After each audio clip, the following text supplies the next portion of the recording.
Assalamualaikum warahmatullahi wabarakatuh. Di video kali ini saya akan membahas mengenai besaran bantuan sosial yang biasa diterima oleh penerima bansos dalam sekali terima atau per tahapnya.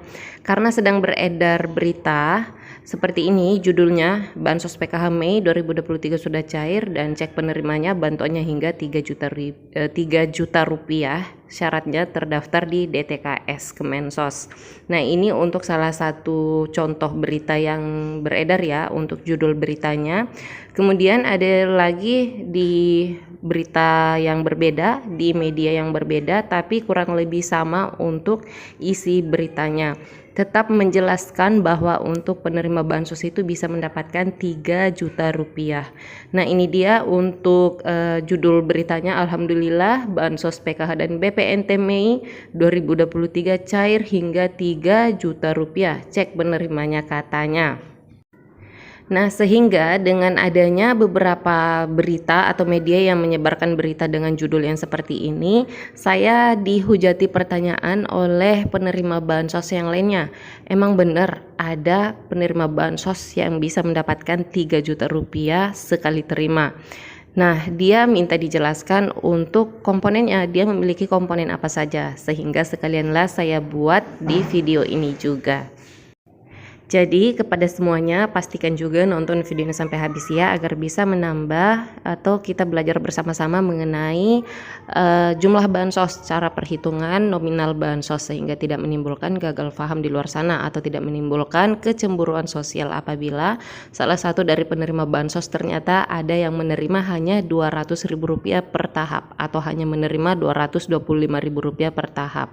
Nah, di sini saya hadir untuk meluruskan dan kita belajar sama-sama, menghitung sama-sama berapakah sebenarnya besaran bansos atau jumlah besaran bansos yang diterima penerima bansos itu sekali terima atau per tahapnya.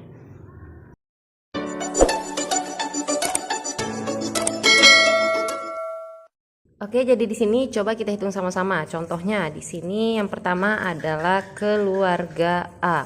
Keluarga A ini dia memiliki anak atau komponen yang pertama yaitu anak SMA ya, karena anak SMA ini adalah nominal tertinggi dalam komponen pendidikan, yaitu Rp500.000 per tahapnya.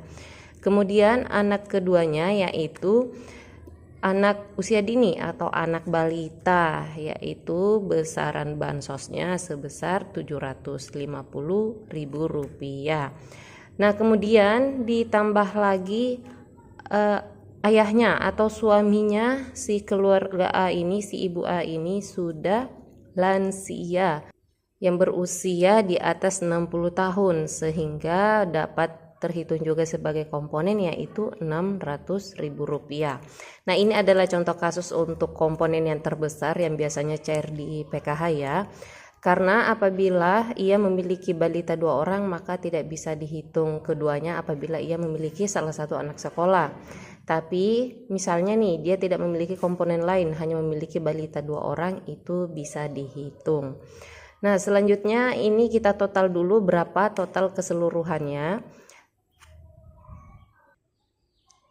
Jika ditotalkan dari komponen anak SMA, komponen anak balita, dan komponen lansia, yaitu totalnya sebesar Rp1.850.000.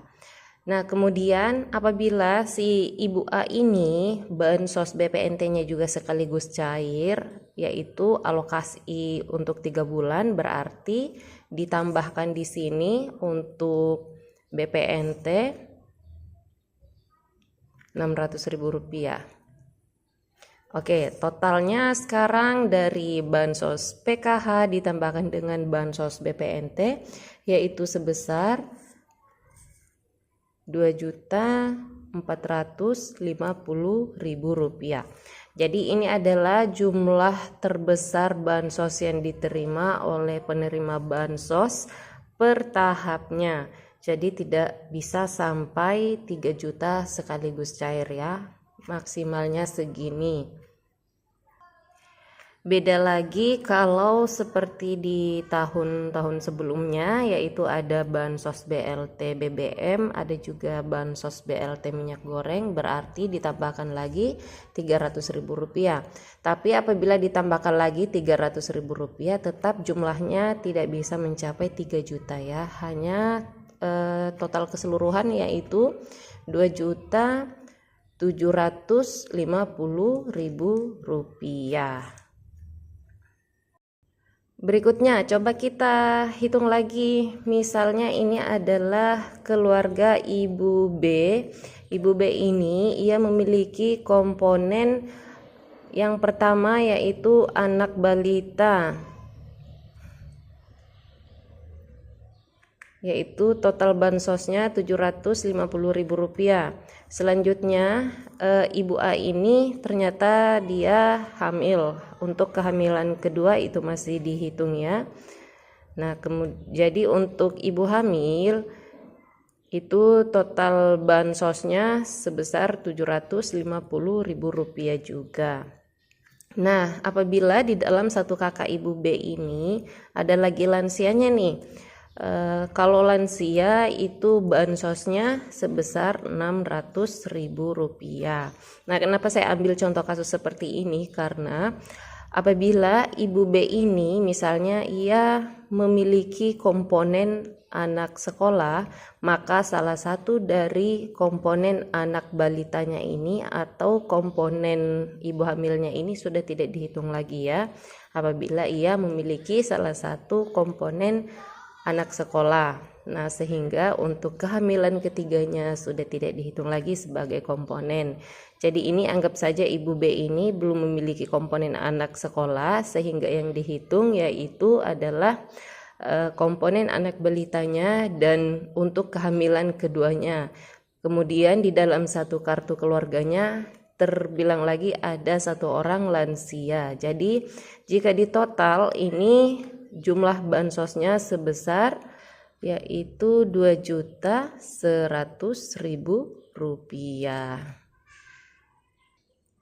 Nah, ini untuk bansos PKH-nya. Kemudian contoh misalnya Ibu B ini dia sebagai penerima BPNT juga dan cair secara bersamaan untuk alokasi 3 bulan yaitu sebesar Rp600.000.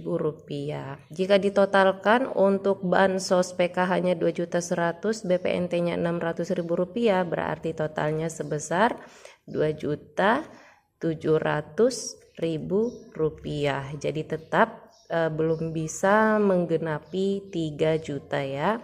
Nah, kecuali seperti tahun lalu cair untuk BLT BBM-nya sebesar Rp300.000 misalnya, atau BLT lainnya sebesar Rp300.000, barulah bisa menggenapi 3 juta, tapi itu jarang banget terjadi ya.